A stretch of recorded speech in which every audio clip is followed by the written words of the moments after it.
దేవుని కొరకు నువ్వు ఏదోడు చేయాలి, దేవుని కొరకు నువ్వు జీవించాలి, దేవుని కొరకు బలమైనటువంటి పరిచర్య చేయాలి. నా జీవితంలో ఎన్ని భయంకరమైనటువంటి ఆటుపాట్లు వచ్చినా దేవునికి ఇచ్చే ప్రథమ స్థానాన్ని ఏ మానవ మాతృలకి నేను ఇవ్వను కూడా అని ఒక తెగింపు ఉండాలి.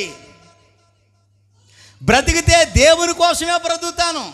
మనిషిగా ఈ లోకంలో ఉన్నాను కనుక కష్టాలు రాకమానవు వస్తాయి, అందులోనూ సద్భక్తితో బ్రతికేవాడికి ముందే వస్తాయి. అయినా కానీ దేవుని నుండి నాకు ఈ శ్రమలు కానీ, ఈ అవమానాలు కానీ, ఈ నిందలు కానీ, ఈ అప్పు కానీ, ఈ అనారోగ్యం కానీ దేవుని నుండి నన్ను వేరు చేయలేవు, నేను దేవుని తాలూకా అని ఒక కంకణం కట్టుకొని సీరియస్గా మనం జీవించగలిగితే దేవుడు చెప్పుకుంటాడండి. అప్పుడు దేవుడు చెప్పుకుంటాడండి, వీరు నాకు సంబంధించిన వారు, వారికి నేను దేవుణ్ణి ఉన్నాను అని చెప్పుకుంటాడండి.